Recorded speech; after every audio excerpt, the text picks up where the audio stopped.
I'm afraid we are living through a moment which, in terms of the way it's remembered, it may be seen as the high point, beginning of the descent from Enlightenment individualism. The Black Lives Matter protests and all the culture wars that have followed them are an acceleration of something that really got going about 5 years ago. Wonderful book by Jonathan Haidt and Greg Lukianoff called The Coddling of the American Mind, looking at identity politics on campus. And one of the things that they discovered, they looked for the frequency of the phrases and the words that we associate with wokery. So, you know, cultural appropriation, safe space, trigger warning, microaggression. And what they found is that basically none of these phrases existed before 2015. Suddenly it took off, and it may have been sort of festering away in the fetid corners of various humanities departments in liberal North American colleges. But it took over campus from about 2015. And then I think 2020 will be remembered as the year that it spilled off campus and began to inspire kind of crowds in the street.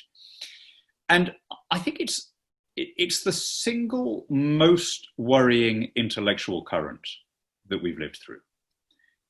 And the temptation for conservatives is to sort of harumph about it and go, political correctness gone mad, right?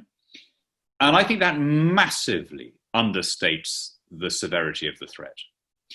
Because modern society, a liberal open society like ours, the freedoms that we've taken for granted are based on something that doesn't come naturally, which is a readiness to treat everyone as an individual, rather than to treat people as being defined by circumstances of birth or caste or status, or tradition. And with that, a readiness to accept, and this really does not come naturally, a readiness to accept that people that you don't like may still have useful things to tell you, right?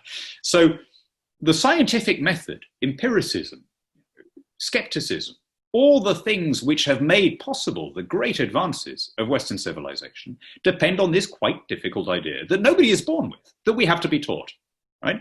And that process of teaching is, if you like, a counter-cyclical one. Introducing people to this really quite difficult idea that no, there is not some set of supreme truths written down in a book somewhere interpreted by a sacerdotal class, that actually you find the truth through experimentation and reason and argument and so on. And that inculcation of those values, that acculturation, was the duty of universities and schools, right? Hannah Arendt, the Eichmann Trials writer, brilliant critic of authoritarianism, had this lovely phrase where she said, every generation, Western civilization is invaded by barbarians. We call them children. And what she meant by that is that you and I were born into the world with pretty much the same genetic makeup as some Neolithic human being would have been, 40,000 years ago, right? Or 10,000 years ago. Anyway, the reason that we do not live now as we did 10,000 years ago is that acculturation that was the duty of parents and teachers that made us civilized people, right? And here's what really worries me.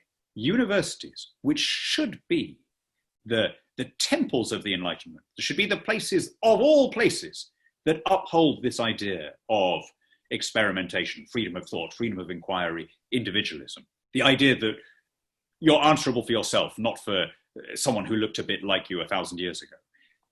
Instead of teaching those counter-cyclical ideas, they are teaching the pro-cyclical idea that no, on the contrary, you are completely defined by being a heterosexual white male, and this is the only important thing about you, and we need to think of ourselves in terms of these collective blocks. And this to me goes way, way beyond kind of irritating wokery. This is a fundamental attack on what made the Enlightenment possible. And if it were to become generalized, it would mean the end of an open society as we understand it, and a return to the pre-modern idea that all relations are mediated by accident of birth or physiognomy.